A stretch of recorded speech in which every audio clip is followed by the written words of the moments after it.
Hello student, welcome back to my channel. जितने बच्चे class 10th में हैं और 24 फरवरी को हिंदी का एग्जाम देने वाले हैं, उनके लिए वीडियो सबसे ज्यादा इंपॉर्टेंट है।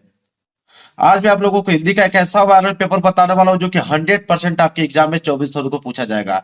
24 फरवरी मतलब मेरे प्यारे बच्चों, कल आप लोगों का एग्जाम है हिंदी का। और हिंदी का एग्जाम में यह पेपर आप लोगों के जरूर से जरूर मेरे प्यारे बच्चों 110% गारंटी लेता हूं कि यह पेपर आपके एग्जाम में बनने वाले हैं।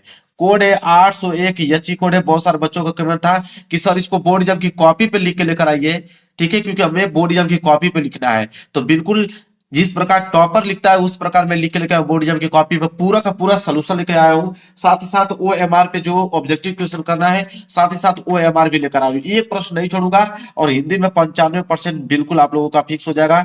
और इस बार का हिंदी का टॉपर आप ही कहलाओगे, इस बात का दावा करता हूं मैं। एडमिट कार्ड लेकर जाना है, अनुक्रमांक और नाम यहाँ पे लिख लीजिएगा। और इस पेपर को मेरे प्यारों को हल करने के लिए 3 घंटे 15 मिनट का समय दिया जाएगा। मेरे प्यारों को 2.5 घंटे के अंदर में पूरा का पूरा इस पेपर को करके चले आओगे। और पूरा के 70 नंबर, तो 70 में बिल्कुल आप लोगों का फिक्स है मेरे प्यार बच्चों। देखिए, सबसे पहले यहाँ पे निर्देश दिया गया। निर्देश पढ़ना बहुत ही ज्यादा जरूरी है। पहले हम लोग निर्देश पढ़ लेते हैं, ठीक है। इसके बाद पूरा का पूरा हल करेंगे। पहला निर्देश है कि प्रारंभ के 15 मिनट परीक्षार्थियों को प्रश्न पत्र पढ़ने के लिए निर्धारित है। मतलब कि 15 मिनट आपको समय दिया जाएगा इस क्वेश्चन पेपर को पढ़ने के लिए। और 3 घंटे में इस पेपर को सॉल्व करना होगा, सिंपल। इसके बाद दूसरा है, प्रश्न पत्र 2 खंडों में, खंड अ तथा खंड ब में विभाजित है। मतलब यह पेपर 2 खंडों में बना हुआ है। एक तो खंड अ में, दूसरा खंड ब में, 2 खंडों में यह पेपर बना है। तीसरा है कि प्रश्न पत्र के खंड अ में बहुविकल्पीय प्रश्न है, जिसमें सही विकल्प का चयन करके ओएमआर शीट पर नीले अथवा काले बॉल पॉइंट पेन से सही विकल्प वाले गोले को पूर्ण रूप से काला करें। कहने का मतलब खंड अ में बहुविकल्पीय प्रश्न रहेंगे। कितने? 20 बहुविकल्पीय प्रश्न रहेंगे। उनका उत्तर आपको ओएमआर शीट पे देना होगा। नीले पेन का यूज या काले पेन का यूज कर सकते हैं, दोनों में से कोई भी पेन लेकर जाइए। याद रहे, पेन आपका बॉल पॉइंट पेन होना चाहिए, जेल वाली पेन नहीं लेकर जाना। इतना बात आप याद रखना है, जेल वाली पेन नहीं चलेगा वहां पे। चलिए, इसके बाद चौथा है कि खंड अ में बहुविकल्पीय प्रश्न है, तो प्रत्येक प्रश्न के लिए 1 अंक निर्धारित है। मेरे प्यारों, जो खंड अ में जो 20 बहुविकल्पीय प्रश्न पूछेगा, पूछा है कि एक प्रश्न जो रहेगा 1 नंबर के लिए पूछा जाएगा। ओवरऑल अगर हम बात करें तो 20 बहुविकल्पीय प्रश्न 20 नंबर के लिए पूछा जाएगा। क्लियर है? चलिए अगला देखते हैं, पांचवा प्रश्न पत्र के खंड अ के प्रश्न हेतु 1 घंटा तथा खंड ब के प्रश्नों को हल करने हेतु 2 घंटे का समय निर्धारित है। खंड अ जिसमें 20 ऑब्जेक्टिव क्वेश्चन देगा, उसको हल करने के लिए 1 घंटे का समय दिया गया है। मेरे प्यारे बच्चों, 5 मिनट लगेंगे आपको, सारे के सारे ऑब्जेक्टिव क्वेश्चन कर डालोगे 5 मिनट में। बाकी जितना भी समय बचेगा पूरा का पूरा खंड ब में लगा दीजिएगा हल करने के लिए। इसके बाद है, प्रत्येक प्रश्न के सम्मुख उनके निर्धारित अंक दिए गए हैं। मतलब हर एक प्रश्न के आगे लिखा हुआ मिलेगा कि प्रश्न 1 नंबर का है, कि 2 नंबर का है, कि 4 नंबर का है, कि 6 नंबर का है। जितना भी नंबर का होगा हर एक प्रश्न के आगे लिखा हुआ मिलेगा। तो मेरे प्यार जो निर्देश था, निर्देश पढ़ के मैंने पूरा का पूरा डिटेल में आपको बता दिया। पेपर इधर से स्टार्ट है, मैं पेपर आप लोगों को दिखाता हूँ। और सबसे पहले आएगा आप लोगों का खंड अ। देखिए दिया हुआ है खंड अ, और खंड अ में मेरे प्यार जो बहुविकल्पीय प्रश्न रहेंगे, इनका उत्तर आपको ओ एम आर शीट पे करना होगा। मैं ओ एम आर शीट दिखाता हूँ मेरे प्यार। जो देखिए, ओ एम आर शीट मेरे प्यार जो है, कुछ बच्चे सर कमेंट करते हैं कि सर ये 2023 का ओ एम आर क्यों लेकर आए हैं। तो 2023 में ही ओ एम आर शीट लागू हुआ था। उसके बाद मेरे प्यार जो वही मेन है, और उसी को मेरे प्यार जो बस संशोधित किया जाता है। तो आप लोगों का वेबसाइट पे भी अपलोड डाउनलोड करोगे तो 2023 वाला ही आएगा, क्योंकि 2023 से ही बना है। बाकी आप उसको क्या समझाने की जरूरत है, बाकी वही चीज रिपीटेशन होती है। तो बहुत सारे बच्चे कमेंट करते हैं सर 2023 का बता रहे हैं आप। तो उनको समझना चाहिए कि 2023 में ही लागू हुआ था। देखिए, एडमिट का मतलब ओएमआर शीट यही रहेगा। और ओएमआर शीट में देखिए, ये आपको सारे जिला कोड, केंद्र कोड, अनुक्रमांक, विषय कोड, प्रश्न पत्र से गए सारी चीजें लिखी हुई रहेंगी। यहाँ पे फोटो भी आप लोगों का मेरे प्यारों जो रहेगा, कोई दिक्कत नहीं है। आपको भरना क्या पड़ेगा, देखिए भरना पड़ेगा मेरे प्यारों जो आप लोगों को यहाँ पे मार्क सीरीज सिर्फ भरना होता है। बहुत सारे बच्चों को समझ में नहीं आया कि मार्क सीरीज क्या होता है। मार्क सीरीज मतलब होता है मेरे प्यारों जो पेपर कोड। ये पेपर कोड क्या है, 801 एच ई। तो ये जो एच ई दिखाई दे रहा है, यही मार्क सीरीज होता है। एच और ई, यह मार्क सीरीज होता है, ठीक है। एच ई, तो आपको मालूम चल गया कि मार्क सीरीज क्या है। एच और ई जो है वो मार्क सीरीज है, ठीक है। इतना चीज कंफर्म। अब देखिए, इसमें मार्क सीरीज में भरना क्या होता है वो समझिए। मार्क सीरीज में बोलता है पहला अक्षर, तो पहला अक्षर क्या है, एच। तो पहला अक्षर भर दोगे एच। इसके बाद दूसरा अक्षर क्या है, ई। तो दूसरा अक्षर ई भर दोगे। अब मेरे प्यार जो एच है, तो एच ढूंढ के उसको क्या करोगे, रंगोगे। तो एच यहाँ पे आ गया, एच को आप क्या कर दोगे, रंग दोगे। इसी तरह ई है, ई को ढूंढोगे, ई। ई मिल गया। ई मिलते ही उसको क्या कर दो, देखिए ई मिल गया, ई को रख दोगे। देखो आप ब्लू पेन का भी यूज कर सकते हो, कोई दिक्कत नहीं है कि आप ब्लैक पेन का यूज करें, ब्लू पेन का भी यूज कर सकते हो। मार्क सीरीज कंप्लीट हो गया। इसके बाद देखिए यहाँ पे आता है परीक्षार्थी का हस्ताक्षर। यहाँ पे आप लोगों को अपना सिग्नेचर करना पड़ेगा, जो आप लोग सिग्नेचर करते हो। यहाँ पे केंद्र व्यवस्थापक की मोहर लगी हुई रहेगी। यहाँ पे कक्ष निरीक्षक हस्ताक्षर करेंगे, इसको छोड़ दीजिएगा, ठीक है। इसके बाद ये आपका चित्रकला है, इस चित्रकला के पेपर में भरना है कि आप आलेखन कर रहे हो कि प्राविधिक कर रहे हो। हिंदी के पेपर में इसको छोड़ देना है। फिर नीचे आइए, नीचे इसको भी फिलअप करना होता है। इसमें भी पहला अक्षर मार्क सीरीज बोला है, तो मार्क सीरीज का पहला अक्षर क्या था, एच। दूसरा अक्षर क्या था, ई, तो दूसरा अक्षर ई भर दोगे। ये भी आपका चित्रकला के लिए होता है, इसको छोड़ दोगे। यहाँ पे केंद्र व्यवस्थाओं की मोहर लगेगी। यहाँ पे कच्छ जो निरीक्षक है वो सिग्नेचर करेंगे, और यहाँ पे आप लोग अपना खुद सिग्नेचर करेंगे, ठीक है। यहाँ पे 20 ऑब्जेक्टिव प्रश्न है, और यहाँ पे 20 ऑब्जेक्टिव। यहाँ पे लिखना, यहाँ पे रंगना होता है, यहाँ पे लिखना होता है। अभी मैं बताऊंगा, टेंशन लेने की कोई जरूरत नहीं। देखिए यहाँ से स्टार्ट होता है आप लोगों का पेपर। पेपर यहाँ से आप लोगों का स्टार्ट है। पेपर में यह पहला प्रश्न है, देखिए बहुत सिंपल प्रश्न पूछा है कि हिंदी साहित्य के श्रेष्ठ निबंधकार, आलोचक एवं इतिहासकार के रूप में जाने जाते हैं। कौन जाने जाते हैं मेरे प्यारे बच्चों, रामचंद्र शुक्ल जी। रामचंद्र शुक्ल जी हैं, वो निबंधकार के रूप में, आलोचक के रूप में, इतिहासकार के रूप में जाने जाते हैं। कौन, रामचंद्र शुक्ल। पहला का सी सही है। आपको सिंपल करना है कि मेरे प्यारे बच्चों कि पहले के सी को आपको रंग देना। पहला का सी है तो पहले के सी को आप अच्छे से क्या कर देना, इसको रंग देना है, ठीक है। और क्या करना है, नीचे तो पहले का सी है तो पहले का सी, यहाँ पे सी इस तरह आपको लिखना पड़ेगा, पहले का सी, ठीक है। यही काम करना है। दूसरा प्रश्न देख लीजिए क्या है। दूसरा प्रश्न है कि महादेवी वर्मा द्वारा रचित रेखा चित्र है। 1 नंबर के लिए प्रश्न है। तो महादेवी वर्मा द्वारा रचित रेखा चित्र इन चारों ऑप्शन में से कौन है, अतीत के चलचित्र। कौन है मेरे प्यार बच्चों, अतीत के चलचित्र। बी वाला जो है बिल्कुल राइट आंसर हो जाएगा, दूसरे का बी। तो आपको करना क्या पड़ेगा, दूसरे का बी रखना है, सिंपल, और कुछ करने की जरूरत नहीं है। दूसरे का बी को आपको क्या कर देना है, यहाँ पे कलर कर देना कि लो भाई दूसरे का बी यहाँ पे हो गया। और दूसरे का बी आप नीचे देखिए, यह दूसरे का बी होगा तो दूसरे का बी यहाँ पे इस तरह आपको लिखना पड़ेगा, दूसरे का बी। क्लियर है, समझ में आ रहा है आपको। एक प्रश्न और बता देता हूं, बाकी अब मैं डायरेक्ट आपको आंसर बताता चलूंगा, आप ओएमआर शीट पे रख लीजिएगा। तीसरा, जैसे कोणार्क के रचनाकार है, तो कोणार्क के रचनाकार तो जगदीश माथुर जी हैं, मतलब पहला वाला ऑप्शन जो है बिल्कुल राइट आंसर हो गया। तो तीसरे का पहला है तो तीसरे का पहला आपको रंगना पड़ेगा कि तीसरे का पहला, तो तीसरे का पहला इस तरह आप कलर कर देंगे। और तीसरे का पहला तो तीसरे में आप यहाँ पे पहला मतलब ए वाला रख देंगे, तीसरे का ए जो है लिखेंगे। इसी तरह 20 का 20 यहाँ भर दीजिएगा, यहाँ 20 का 20 रख दीजिएगा। मैं डायरेक्ट आंसर बताऊंगा, नहीं तो बताता चलूंगा रखने तो ज्यादा समय लग जाएगा, ठीक है। इतना बता दिया ना, इतना बहुत काफी है, ठीक है। चलिए अगला प्रश्न देखिए। क्वेश्चन नंबर 4 है कि चलो चांद पर चले के रचनाकार है। तो चलो चांद पर चले के रचनाकार कौन है मेरे प्यार बच्चों, जयप्रकाश भारती जी। मतलब बी वाला ऑप्शन जो है बिल्कुल राइट आंसर हो जाएगा, जयप्रकाश भारती जी, ठीक है। इसी तरह 4 का बी रंग लीजिएगा। पांचवा है कि तूफानों के बीच रचना की विधा है। तूफानों के बीच एक रचना है, और किस विधा की रचना है, ये क्वेश्चन में पूछा है। तो रिपोर्टाज है, तूफानों के बीच जो रचना है रिपोर्टाज विधा की रचना है। डी वाला ऑप्शन जो है बिल्कुल राइट आंसर हो जाएगा, रिपोर्टाज। क्वेश्चन 6 है कि केशवदास किस काल के कवि है। तो किस काल के कवि है केशवदास जी, तो रीति काल के, रीति काल के हैं। बी वाला ऑप्शन जो है बिल्कुल राइट आंसर हो जाएगा। सातवां है कि भारत भारती के रचनाकार है। 1 नंबर के लिए प्रश्न है। तो भारत भारती के रचनाकार इन चारों ऑप्शन में से कौन है, मैथिली शरण गुप्त जी। कौन है मेरे प्यार बच्चों, मैथिली शरण गुप्त जी है। 7वें का ए जो है बिल्कुल राइट आंसर हो जाएगा। समझ में आ रहा है आप लोगों को। चलिए आगे बढ़ते हैं, प्रश्न नंबर 8वां देखिए। प्रश्न नंबर 8वां है भारतेंदु युग की समय अवधि है। 1 नंबर के लिए प्रश्न है कि भारतेंदु युग की समय अवधि कितनी मानी जाती है। तो सन 1868 ईस्वी से लेकर 1900 ईस्वी तक। बी वाला ऑप्शन जो है बिल्कुल राइट आंसर हो जाएगा। वही अगर हम बात करें क्वेश्चन नंबर 9 को लेकर, तो सुमित्रानंद पंत की रचना नहीं है। 1 नंबर के लिए प्रश्न है, सुमित्रानंद पंत की इन चारों में से कौन सी रचना नहीं है, वो है आपका कामायनी, ठीक है। सी वाला ऑप्शन जो है बिल्कुल राइट आंसर हो जाएगा। आगे बात करते हैं प्रश्न नंबर 10वां, रीति मुक्त काव्य धारा के कवि कौन है। 1 नंबर के लिए प्रश्न है। तो रीति मुक्त काव्य धारा के कवि इन चारों ऑप्शन में से कौन है मेरे प्यारे बच्चों, घनानंद जी। मतलब डी वाला ऑप्शन जो है बिल्कुल राइट आंसर हो जाएगा, 10वें का डी। आगे बढ़ते हैं, अगला प्रश्न देखिए क्या है।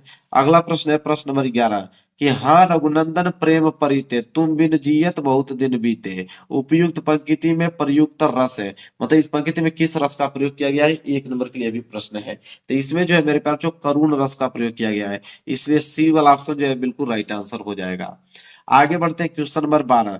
ज्यों आँखनु सब देखिए आंख न देखी जाही उपयुक्त पंक्ति में कौन सा अलंकार है? एक नंबर के लिए प्रश्न है। मतलब किस अलंकार का प्रयोग किया गया इस पंक्ति में मेरे प्यारों? तो इसमें जो है उत्प्रेक्षा अलंकार का प्रयोग किया गया है, इसलिए यहाँ पे जो होगा डी वाला जो है बिल्कुल राइट आंसर हो जाएगा। क्लियर है मेरे प्यारों? अगला देखिए, अगला है 13वां प्रश्न। इस सोरठा छंद के पहले एवं तीसरे चरण में मात्राएं होती हैं। तो मेरे प्यारे बच्चों एक नंबर के लिए भी प्रश्न है कि सोरठा छंद के पहले एवं तीसरे चरण में कितनी मात्राएं होती है? 11 मात्राएं होती है। मतलब सी वाला ऑप्शन जो है बिल्कुल राइट आंसर हो जाएगा। 13वें का सी। क्वेश्चन नंबर 14 देखिए कि सुगम शब्द में उपयुक्त प्रयुक्त उपसर्ग है। तो इसको अगर आप तोड़ोगे तो यह टूटेगा सुधन गम के रूप में। किसमें? सुधन गम के रूप में टूटेगा। उपसर्ग का मतलब जो आगे जुड़ता है, आगे क्या जुड़ा है? सु, मतलब ए वाला ऑप्शन जो है बिल्कुल राइट आंसर हो जाएगा। आगे देखिए अगला प्रश्न है, प्रश्न नंबर 15। कह रहा है कि नवरत्न में समास है। मतलब नवरत्न में किस समास का प्रयोग किया गया है? यह क्वेश्चन में पूछा है मेरे प्यारों। तो नवरत्न समास है द्विगु समास। मतलब बी वाला ऑप्शन जो है बिल्कुल राइट आंसर हो जाएगा। सुरावा है कि पृथ्वी का पर्यायवाची शब्द नहीं है। मतलब पृथ्वी का पर्यायवाची शब्द इन चारों ऑप्शन से कौन नहीं है? प्रसून। बाकी आपका भू, वसुधा, धरा ये सभी जो है पृथ्वी के पर्यायवाची शब्द है। आगे देखेंगे प्रश्न नंबर 17। कह रहा है कि त्वाम शब्द में विभक्ति एवं वचन है। कि त्वाम में अगर हम विभक्ति और वचन देखें तो क्या होगा इसका राइट आंसर? कि यह द्वितीय विभक्ति और एक वचन का रूप है। 17 का ये जो है बिल्कुल राइट आंसर हो जाएगा। आगे देखते हैं 18वां प्रश्न। अर्थ के आधार पर वाक्य के भेद है। तो अर्थ के आधार पर वाक्य के तो 8 भेद होते हैं। मतलब बी वाला ऑप्शन जो है बिल्कुल राइट आंसर हो जाएगा। आगे देखिए प्रश्न नंबर 19। प्रश्न नंबर 19 है कृतवाच्य में प्रधानता होती है। तो कृतवाच्य में प्रधानता किसकी प्रधानता होती है मेरे प्यारे बच्चों? कर्ता की प्रधानता होती है। तो सी वाला ऑप्शन जो है बिल्कुल राइट आंसर हो जाएगा। 20वां प्रश्न है कि जिनके अलग अलग रूप वाक्यों में मिलते हुए पद कहलाते हैं। तो जिनके अलग अलग रूप वाक्यों में मिलते हुए पद क्या कहलाते हैं? विकारी पद कहलाते हैं। विकारी पद मतलब ए वाला। अब देखिए जैसे 20वें का ए है तो आपको रंगना कैसे पड़ेगा? देखिए 20वें का ए है तो 20वें का ए को आपको रंग देना है सिंपल। और इस वाले कलम में 20वें का ए सही है तो 20वें में ए आप भर दोगे। यही काम करना था मेरे प्यार, जो कुछ नहीं है, समझ लीजिए। और 20 में 20 ऑब्जेक्टिव बिल्कुल सही होना चाहिए क्योंकि मैंने एक भी प्रश्न छोड़ा नहीं है। 20 में 20 ऑब्जेक्टिव क्वेश्चन आपका बिल्कुल करेक्ट होना चाहिए। इधर से स्टार्ट करेंगे मेरे प्यार, इधर से आप लोगों का खंड ब जो है स्टार्ट हुआ है मेरे प्यार। जो क्या? खंड ब। देखिए खंड ब हम लोग देखते हैं। खंड ब वर्णात्मक प्रश्न इसमें दिया गया है। कितने नंबर के लिए? 50 नंबर की। इसे कॉपी पे लिखना होगा, लिख के लेके आया व्यू में। देखिए प्रश्न 21वां है कि निम्नलिखित गद्यांश पर आधारित दिए गए प्रश्न के उत्तर दीजिए। 6 नंबर दिया जाएगा। एक गद्यांश है। अभी गद्यांश आपका क दिया है। क वाला गद्यांश अगर नहीं करते हो तो अथवा करके आपको ख वाला दिया गया है। दोनों में से कोई एक ही गद्यांश करना है, या तो क वाला कीजिए या तो ख वाला कीजिए। देखिए मेरे प्यारे बच्चों कैसे करना है इसको। सबसे पहले आप लिखोगे खंड ब। खंड ब में फिर नीचे वर्णात्मक प्रश्न आईडी डालोगे, फिर प्रश्न उत्तर संख्या 21 डालोगे। इसके बाद 21 का आप क कर रहे हो कि ख, तो आप कहोगे क। यहाँ पे लिखा गया है कि क कर रहे हो। क करने के बाद मेरे प्यार इसमें संकेत लिखना पड़ेगा। संकेत का मतलब क्या होता है मेरे प्यार कि संकेत कैसे लिखा जाता है? जैसे आगे का कुछ वर्ड आप लिख दीजिए, फिर डॉट डॉट डॉट करते हुए लास्ट की लाइन का कुछ वर्ड लिख दीजिए। एग्जामिनर को समझ में आ जाएगा कि आपने कौन सा किया। जैसे जो वृद्ध हो गए डॉट डॉट डॉट डॉट बना रहता है, तो वही चीज है मेरे प्यार जो वृद्ध हो गए सुधारों का काल बना रहता है। तो एग्जामिनर को समझ में आ जाएगा कि आपने कौन सा किया है। फिर इसके नीचे देखिए यही आपका है क वाला कि जो वृद्ध हो गए हैं, जो अपनी बाल्यावस्था और तरुणावस्था से दूर हटाए हैं, उन्हें अपने अतीत काल की स्मृति बड़ी सुखद लगती है। वे अतीत का ही स्वप्न देखते हैं। तरुणों के लिए जैसे भविष्य उज्जवल होता है वैसे ही वृद्धों के लिए अतीत। वर्तमान में दोनों को असंतोष होता है। तरुण भविष्य को वर्तमान में लाना चाहते हैं और वृद्ध अतीत को खींचकर वर्तमान में देखना चाहते हैं। तरुण क्रांति के समर्थक होते हैं और वृद्ध अतीत गौरव के संरक्षण के लिए दोनों के कारण वर्तमान सदैव क्षुब्ध रहता है और इसी से वर्तमान काल सदैव सुधारों का काल बना रहता है। यह वाला दिया, इसी का हमने किया है सोल्यूशन। पहला, दूसरा, तीन। तीन प्रश्न है। पहला को उपयुक्त अवतरण पाठ और लेखक का नाम लिखिए 2 नंबर, जिसे हम लोग संदर्भ बोलते हैं। ठीक है, देखिए मेरे पास जो जिसे हम लोग क्या बोलते हैं? संदर्भ बोलते हैं। वही प्रश्न में पूछा है। तो देखिए एक लाइन का गैप छोड़ के आप लिखेंगे संकेत। ठीक है। संकेत में लिखेंगे कि जो वृद्ध हो गए डॉट डॉट डॉट सुधारों का काल बना रहता है। मैंने संकेत बता दिया कैसे लिखना है। आप संदर्भ लिखना है, एक लाइन के गैप दे छोड़ के तब आप संदर्भ डालोगे। लिखोगे कि प्रस्तुत गद्यांश हमारी पाठ्य पुस्तक हिंदी के गद्य खंड में संकलित क्या लिखूं शीर्षक से उद्धृत है और इसके लेखक श्री पद्मलाल पुन्नालाल बख्शी जी हैं। अब देखिए इसमें देखने वाली एक चीज बात है कि हिंदी हुआ, क्या लिखूं हुआ, श्री पद्मलाल पुन्नालाल बख्शी हुआ, इनको ब्लैक पेन से लिखा गया, हाईलाइटेड किया गया है ताकि एग्जामिनर का ध्यान जा पाए और एग्जामिनर उसको देखे और उसी के आधार पर नंबर आपको दे पाए। इसके बाद एक लाइन का गैप छोड़ना है, फिर इसके बाद दूसरा प्रश्न करना है। देखिए दूसरा प्रश्न क्या है कि रेखांकित अंश की व्याख्या कीजिए, मतलब जहां तक अंडरलाइन किया गया। देखिए यहां से लेकर मेरे पास जो यहां तक अंडरलाइन किया गया है इसका आपसे व्याख्या पूछा है। देखिए व्याख्या कितना बेहतरीन तरीके से लिखा गया है। आप एक लाइन छोड़कर लिखेंगे रेखांकित अंश की व्याख्या डालेंगे, लिखेंगे युवा चाहता है कि उसका भविष्य जो है किसी भी तरह से उसके वर्तमान में उतर आए, जबकि वृद्ध जो है अपने बीते हुए समय को खींचकर वर्तमान में लाना चाहता है। युवा प्राचीन परंपराओं में क्रांति लाना चाहता है, वे परिवर्तन के समर्थक होते हैं। इसके विपरीत वृद्ध अतीत की महान परंपराओं और मूल्यों को बनाए रखना चाहते हैं। ये आपका रेखांकित अंश की व्याख्या मेरे प्यारे बच्चों क्लियर है, कोई डाउट नहीं होना चाहिए। चलिए आप देखिए एक बात और मैं बताना चाहूंगा आपको, ये पेज भर गया, ये प्रश्न अभी बाकी है आपका, कोई दिक्कत नहीं। आप यहाँ पे पीटीओ लिख दीजिए, पीटीओ पेज और टर्नओवर लिखने के बाद पलट दीजिए पेज। और ये काम और जो शुरू में करना है आपको, रोल नंबर हर एक पेज पे लिखते चलना है मेरे प्यारे बच्चों। रोल नंबर 10 अंकों का हर एक पेज पे लिखते चलना है ताकि काफी कोई आपका चेंज नहीं कर पाए। क्लियर है। चलिए इसके बाद अगला प्रश्न, एक प्रश्न और बचा था, इधर लिख दीजिए, क्या ही फर्क पड़ता है। ठीक है। देखिए तीसरा प्रश्न कि लेखक ने वर्तमान काल को सुधारों का काल क्यों कहा है, तो आप इसका उत्तर लिखोगे तीसरा का कि वर्तमान एक वरदान के प्रकार मनुष्य के जीवन में सुधारों का काल होता है, लेकिन वृद्ध और युवा दोनों ही अपने वर्तमान से नाराज है। तरुण भविष्य को वर्तमान में खींचकर लाना चाहता है, जबकि वृद्ध अतीत को वर्तमान में देखना चाहता है। बस हो गया मेरे प्यार बच्चों, और क्या करना था इसमें। क्लियर है, कोई डाउट नहीं होना चाहिए। अगला प्रश्न देखिए, प्रश्न नंबर 22। ठीक है, प्रश्न नंबर 22वां है। चलिए उसको देखते हैं। प्रश्न 21 कंप्लीट हो गया ना मेरे प्यारे बच्चों। ऐसे ही आपको प्रश्न 21 करके आना है एग्जाम में, कल के पेपर में ऐसे ही आपको करके आना है। अगला प्रश्न है 22वां। 22वां है कि निम्नलिखित पद्यांश पर आधारित 3 प्रश्नों के उत्तर दीजिए, 6 नंबर दिया जाएगा। और यहाँ पे भी 2 ऑप्शन है मेरे प्यारे बच्चों, या तो आप क वाला कीजिए, क वाला नहीं करना चाहते हो तो अथवा करके नीचे आप देख सकते हो ख वाला दिया गया है। तो क और ख दोनों में से कोई एक ही करना है। देखिए कौन सा किया गया है। प्रश्न उत्तर संख्या 22 डालोगे, इसके बाद क वाला किया गया है।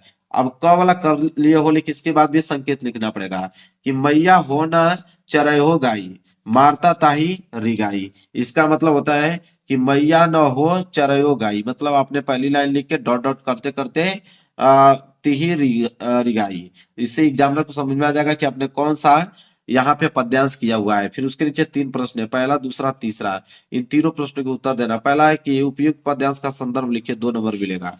तो देखिए एक लाइन का गैप छोड़ के पहला संदर्भ मेरी डाल गया है, और इसके नीचे मेरे प्यारे बच्चों स्केल की सहायता से अंडरलाइन कर दीजिएगा। ठीक है, जैसा संदर्भ है इसके नीचे कर देंगे तो दिखने में अच्छा लगेगा ऐसे संदर्भ। फिर इसमें संदर्भ कैसे लिखेंगे कि प्रस्तुत पद हमारी पाठ्य पुस्तक हिंदी के काव्य खंड में संकलित पद शीर्षक से उद्धृत है और इसके रचयिता श्री सूरदास जी हैं। यह पद उनके महाकाव्य सूरसागर से लिया गया है। सूरदास का मतलब यह बड़ाओं का मात्रा होगा सूरदास में, यह भी बात याद रखें। ठीक है, यह हो गया आपका संदर्भ। मेन मेन पॉइंट को ब्लैक पेन से हाईलाइटेड कर दिया गया है। फिर रेखांकित, एक लाइन का गैप छोड़ के रेखांकित अंश की व्याख्या। दूसरा प्रश्न यही है ना कि रेखांकित अंश की व्याख्या कीजिए, 2 नंबर मिलेगा। यहाँ ज्यो न पत्याही पूछी बलदाही अपनी 100 दिवाई, यह सुनी माई जसोदा ग्वालिन गारी देती रिसाई। ठीक है, इसके नीचे अंडरलाइन किया गया 2 लाइन के नीचे, इसका आपको व्याख्या बताना पड़ेगा। देखिए व्याख्या कितना बढ़िया से किया गया है। एक लाइन के गैप छोड़ के रेखांकित अंश की व्याख्या नहीं डालोगे, लिखोगे कि बाल कृष्ण जब ग्वाल बालों की शिकायत करते हैं, वह मैया से कहते हैं कि आपको विश्वास न हो तो आप बलदाऊ से पूछ लो। यह सुनकर यशोदा माँ क्रोधित होती हैं, होता नहीं है, क्रोधित होती है यशोदा मैया, यहाँ पे होती होंगे, होती हैं और ग्वाल बाल को गाली देती हैं। क्लियर है। दूसरा प्रश्न भी हो गया, एक प्रश्न बच गया, कोई दिक्कत नहीं, एक प्रश्न इधर कर लिया जाएगा। ठीक है, देखिए पेज भर जाता है तो इधर कर सकते हैं आप। तीसरा है कि बाल कृष्ण गाय चराने क्यों नहीं जाना चाहते हैं, तो इसका उत्तर लिखेंगे हम लोग यहाँ पे तीसरा का कि प्रस्तुत पद्यांश में श्री कृष्ण माता यशोदा से सभी ग्वाल बालों की शिकायत करते हुए कहते हैं कि हे मैया, अब मैं जंगल में गायों को चराने नहीं जाऊंगा, क्योंकि सभी ग्वाल बाल मुझसे ही अपनी गायों को गिरवाते हैं। दौड़ते देखिए, दौड़ते दौड़ते में पैर दुखने लगते हैं। हो गया। चलिए अगला प्रश्न देखेंगे। एक लाइन के गैप छोड़ के प्रश्न उत्तर संख्या 23 आप हेडिंग डालोगे। देखिए प्रश्न उत्तर संख्या 23 है क्या, पहले देखेंगे पेपर में। प्रश्न उत्तर संख्या 23 है कि निम्नलिखित संस्कृत गद्यांश का संदर्भ सहित हिंदी में अनुवाद कीजिए। संस्कृत का गद्यांश आ गया, और संस्कृत का गद्यांश कितने नंबर के लिए पूछा गया है? 5 नंबर के लिए पूछा गया है। इसमें भी दो ऑप्शन है, या तो क वाला कीजिए, क वाला नहीं करना चाहते हैं तो अथवा करके दिया है ख वाला। तो क और ख में दोनों में से कोई एक ही आपको करना है मेरे प्यारे बच्चों। देखिए सबसे पहले प्रश्न उत्तर संख्या 23, 23 का यहाँ पे क किया है, लिखा गया है क, संकेत भी लिखा गया है विश्व से अस्त्रता ईश्वर वाला। देखिए यहाँ पे विश्व से अस्त्रता ईश्वर और डॉट डॉट असंस्कृत संदेश लास्ट की लाइन लिखेंगे तो एग्जामिनर को समझ में आ जाएगा कि आपने यही किया है। संदर्भ सहित हिंदी में अनुवाद करना होता है। देखिए 3 नंबर तो हिंदी अनुवाद में, 2 नंबर संदर्भ में मिलेगा, 5 नंबर मिलेगा। देखिए तो एक लाइन गैप छोड़ के संदर्भ लिखेंगे। संदर्भ में हम लोग लिखेंगे कि प्रस्तुत संस्कृत गद्यांश हमारी पाठ्य पुस्तक हिंदी के संस्कृत खंड में संकलित भारतीय संस्कृति पाठ से उद्धृत है। मतलब देखिए मेन मेन पॉइंट को यहाँ पे ब्लैक पेन से हाईलाइटेड किया गया है। फिर एक लाइन के गैप छोड़ के हम लोग इसका हिंदी अनुवाद देखने वाले हैं, पूरा का पूरा हिंदी अनुवाद। ये जो आप देख रहे हो मेरे पास जो संस्कृत का गद्यांश है, इसका हम लोग हिंदी अनुवाद देखने वाले हैं। तो हिंदी अनुवाद कैसे लिखेंगे कि देखिए एक लाइन के छोड़ के गैप, हिंदी अनुवाद हिंदी डाल के लिखिएगा कि ब्रह्मांड की रचना करने वाला एक ही ईश्वर है। यह भारतीय संस्कृति का मूल है। विभिन्न धर्मों के लोग एक ही ईश्वर की अलग अलग नामों से पूजा करते हैं। अग्नि, इंद्र, कृष्ण, करीम, राम, रहीम, जिन्न, बुद्ध, क्राइस्ट, अल्लाह आदि एक ही परमात्मा के नाम है। उन्हें लोग गुरु भी मानते हैं। अतः सभी मतों की समानता एवं सम्मान की हमारी संस्कृति का संदेश है। क्लियर है मेरे प्यारे बच्चों, यही उसका हिंदी अनुवाद है। आगे बढ़ेंगे अगले प्रश्न की तरफ। अगला प्रश्न है प्रश्न नंबर 24। देखिए प्रश्न नंबर 24 क्या मेरे प्यारे बच्चों, प्रश्न नंबर 24 दिया गया है यहाँ पे कि दिए गए संस्कृत पद्यांश का संदर्भ सहित हिंदी में अनुवाद कीजिए। संस्कृत का पद्यांश है कितने नंबर के लिए? 5 नंबर के लिए। कह रहा है क वाला कीजिए, क वाला नहीं करना चाहते तो अथवा करके आपका ख वाला दिया गया है। देखते हैं कि कौन सा इन दोनों में से किया गया है। सबसे पहले हेडिंग डाला गया प्रश्न उत्तर संख्या 24, और प्रश्न उत्तर संख्या 24 डालने के बाद यहाँ पे क डाला गया है। क डालने के बाद यहाँ पे संकेत भी लिखा गया है कि नित्रा नीचो स्मृति। इसको देखते हुए एग्जामिनर समझ में आ जाएगा कि आपने यही वाला किया है। ठीक है, इसके बाद देखिए संदर्भ सहित हिंदी में अनुवाद करना है तो एक लाइन के गैप छोड़ के आप संदर्भ हेडिंग डालोगे और लिखोगे कि प्रस्तुत श्लोक हमारी पाठ्य पुस्तक हिंदी के संस्कृत खंड में संकलित अनुयुक्ति विलासन नामक पाठ से अवतरित है। मतलब अनुयुक्ति विलासन चैप्टर से लिया गया तो उसको ब्लैक पेन से हाईलाइटेड किया गया है, हिंदी को हाईलाइटेड किया गया है, संस्कृत खंड को हाईलाइटेड किया गया है। फिर एक लाइन के गैप छोड़ के लिखोगे इसका हिंदी अनुवाद। अब मेरे प्यारों को ये जो आप देख रहे हो इसका हम लोग हिंदी अनुवाद करने वाले हैं। ठीक है, हिंदी अनुवाद कैसे होगा देखिए कैसे लिखेंगे। एक लाइन के गैप छोड़ के हिंदी अनुवाद हिंदी डालेंगे, लिखेंगे कि हे कुएं मैं अत्यंत गहरा हूँ, इस प्रकार सोचकर कभी भी दुख मत करो, क्योंकि तुम अत्यंत सरस हृदय वाले, जलयुक्त और दूसरों के गुणों को ग्रहण करने वाले हो। ये हो गया मेरे पास प्रश्न नंबर 24 कंप्लीट। अब आगे बढ़ेंगे प्रश्न नंबर 26 की तरफ। अब बहुत सारे बच्चों का कमेंट आ गया सर प्रश्न नंबर 25 तो आपने बताया नहीं, प्रश्न नंबर 26 की तरफ क्यों डायरेक्ट आपने बढ़ गया? तो देखिए प्रश्न 25 मैंने इसलिए नहीं बताया क्योंकि प्रश्न नंबर 25 है क्या, देखिए कि अपने पठित खंड काव्य के आधार पर दिए गए प्रश्नों में से किसी एक प्रश्न का उत्तर दीजिए। खंड काव्य आ गया मेरे पास। खंड काव्य जो है जिला वाइज आता है, जिला वाइज मेरे वाइज खंड काव्य आता है, और खंड काव्य वही करना है जो आपके डिस्ट्रिक्ट में पूछा जाता है। कोई दूसरा करोगे 1 नंबर नहीं मिलेगा। 3 नंबर का सवाल है, पहले आप खुद चेक कर लेना कि आपके डिस्ट्रिक्ट में कौन सा पूछा जाता है। मैंने इसलिए नहीं बताया क्योंकि बहुत सारे डिस्ट्रिक्टों के लड़के हमारे यहाँ पढ़ते थे, मैं किनका किनका बताऊंगा बताइए। तो भला इसी में क्या पहले देख लें कि आपके डिस्ट्रिक्ट में कौन सा खंड काव्य पूछा जाता है। खंड काव्य तो बहुत है, देखिए मुक्ति दूत है, ज्योति जवाहर है, मेवाड़ मुकुट है, नीचे देखोगे तो अग्र पूजा है, फिर जब सुभाष है, मातृभूमि है, इसके बाद कर्ण है। ठीक है, कर्ण के बाद इधर अगर हम देखें कर्मवीर है, तुमुल है, तो इतने सारे हैं, सब अलग अलग डिस्ट्रिक्ट में पूछे जाते हैं। ठीक है, देख लीजिएगा। इसके बाद प्रश्न नंबर 26 का क। प्रश्न 26 का क है कि निम्नलिखित लेखकों में से किसी एक लेखक का जीवन परिचय देते हुए उनकी एक प्रमुख रचना का उल्लेख कीजिए। 5 नंबर का जीवन परिचय आ गया। और यहाँ पे 3 नंबर तो जीवन परिचय पे, 2 नंबर रचना पे मिलेगा, तब जाकर टोटल कितना होगा, 5 नंबर होगा। आपके पास 1 2 3 ऑप्शन है, तीनों ऑप्शन में से किसी एक पे ही आप लोगों के जीवन परिचय लिखना है। तो देखिए कैसे पहले लिखोगे, प्रश्न उत्तर संख्या 26, 26 का क आपने किया है, क में भी पहला रमदारी सिंह दिनकर का। देखिए जीवन परिचय लिखने का सही तरीका यह होता है कि पहले आप संक्षिप्त प्रत्येक कोने में लिख लीजिए। संक्षिप्त परिचय में नाम, नाम क्या है, रमदारी सिंह दिनकर। जन्म सन 1908 ईस्वी में। जन्म स्थान सिमरिया नामक ग्राम में। पिता का नाम श्री रवि सिंह था, माता का नाम श्रीमती मनरूप देवी। मृत्यु सन 1974 ईस्वी में। रचनाएं रेती के फूल, देश विदेश। ठीक है, आप जाके यहाँ पे जीवन पर चेनी डालोगे, लिखोगे कि दिनकर जी का जन्म जो 1908 ईस्वी में बिहार के मुंगेर जिले के सिमरिया नामक गांव में एक साधारण कृषक परिवार में हुआ था। इनके पिता का नाम क्या था, इनके पिता का नाम था श्री रवि सिंह तथा माता का नाम था श्रीमती मनरूप देवी था। अल्पायु में ही इनके पिता का देहांत हो गया। इन्होंने पटना विश्वविद्यालय से बीए की परीक्षा उत्तीर्ण की और इच्छा होते हुए भी पारिवारिक कारणों से आगे न पढ़ सके और नौकरी में लग गए। नौकरी में होगा लग गए, यहाँ पे लिख दीजिएगा, नौकरी में लग गए। कुछ दिनों तक, लिखोगे कुछ दिनों तक इन्होंने माध्यमिक विद्यालय मोका घाट में प्रधानाचार्य के पद पर कार्य किया। फिर सन 1934 ईस्वी में बिहार के सरकारी विभाग में सब रजिस्ट्रार की नौकरी की। ठीक है, इसके बाद प्रचार विभाग में उपनिषदों के पद पर स्वतंत्रता प्राप्ति के बाद तक कार्य करते रहे। सन 1950 ईस्वी में इन्होंने मुजफ्फरपुर के स्नातकोत्तर महाविद्यालय के हिंदी विभाग का अध्ययन नियुक्त किया गया। सन 1952 ईस्वी में राज्यसभा के सदस्य मनोनीत हुए। यहाँ तक नोट कर लिया। इसके बाद कुछ पॉइंट बचा हुआ है तो आप इस साइड लिख दीजिएगा। ठीक है, कोई जरूरी थोड़ी कि एक ही पेज में आप लिख पाओगे। फिर आगे लिखोगे, सन 1972 ईस्वी में इनका वाक्य रचना उर्वशी पर इन्हें भारतीय ज्ञान पुरस्कार से सम्मानित किया गया। हिंदी साहित्य गगन का यह दिनकर 24 अप्रैल सन 1974 ईस्वी को हमेशा के लिए अस्त हो गया। रचनाएं अर्धनारीश्वर, रेती के फूल, देश विदेश, रेणुका, हुंकार, जितने भी मोस्ट इंपोर्टेंट है मैंने बता दिया। अब 26 का ख है, क्या है 26 का ख। 26 का ख है कि निम्नलिखित कवियों में से किसी एक कवि का जीवन परिचय देते हुए उनके प्रमुख रचना का उल्लेख कीजिए। 5 नंबर के लिए जीवन परिचय है, वही 3 नंबर जीवन परिचय पे, 2 नंबर रचना पे। 1 2 3 4 आपके पास ऑप्शन कितने हैं, 4। इन चारों में से किसी एक का ही आप लोगों को जीवन परिचय लिखना है। देखिए किसका लिखा गया है, प्रश्न उत्तर संख्या 26।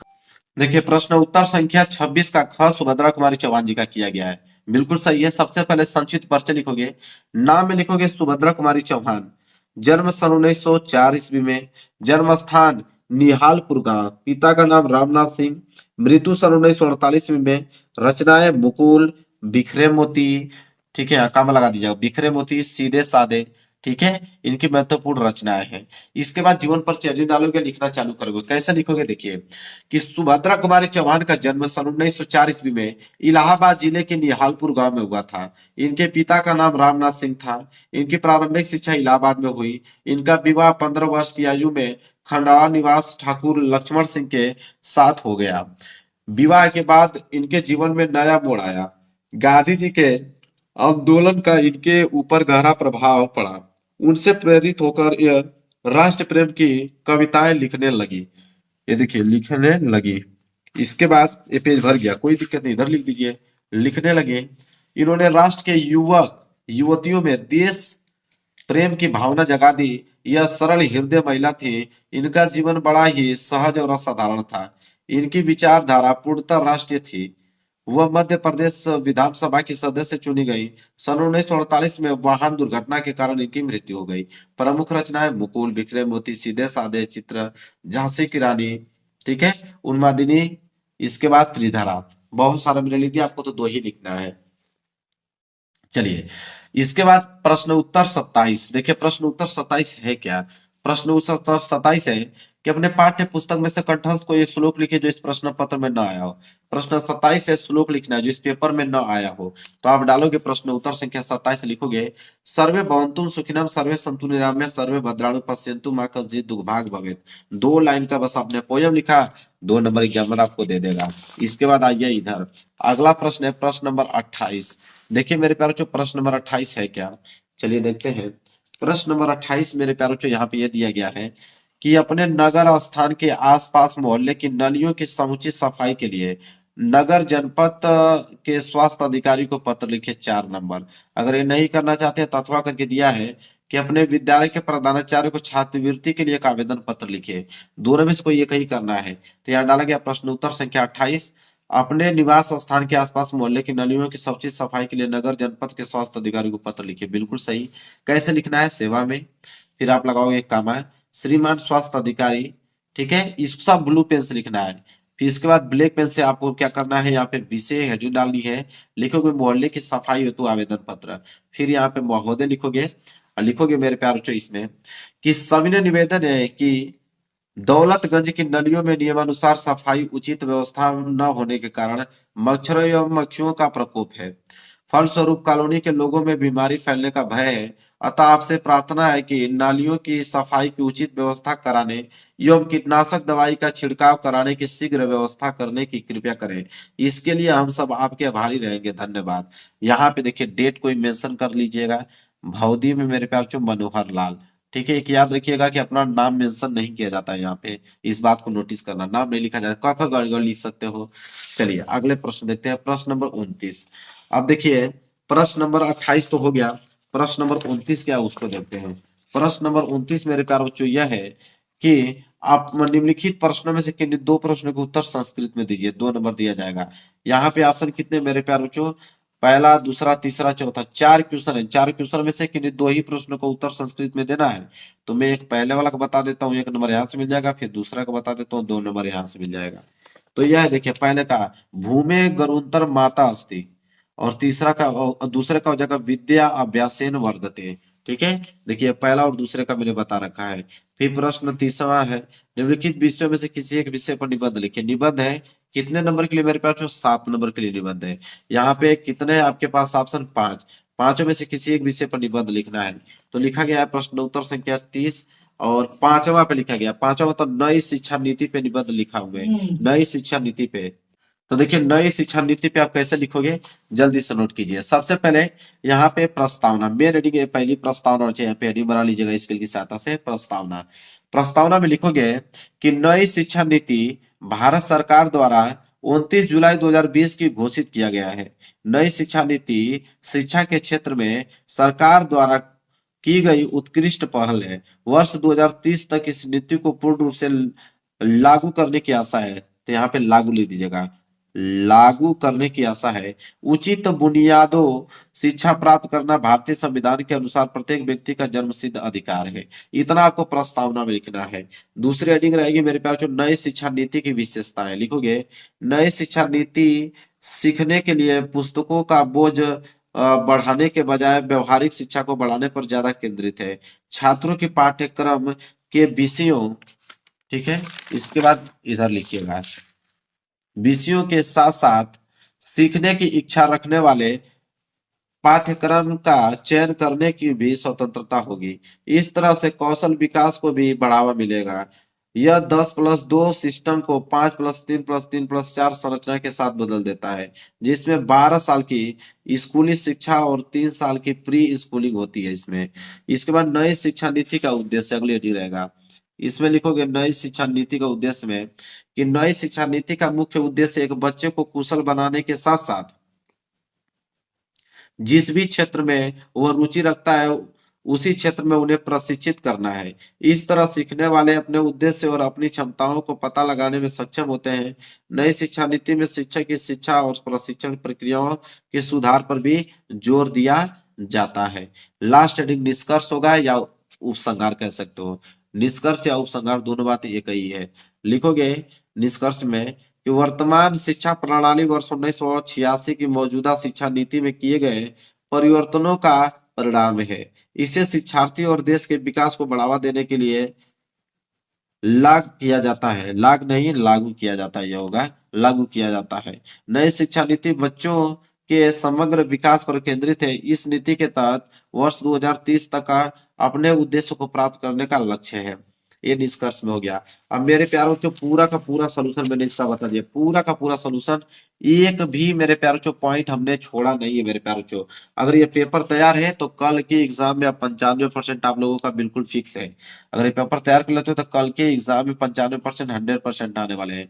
वीडियो को लाइक कर देना, चैनल पर नए हो तो चैनल को जरूर सब्सक्राइब कर लेना। मिलेंगे एक प्यार से नेक्स्ट वीडियो में, तब तक के लिए धन्यवाद।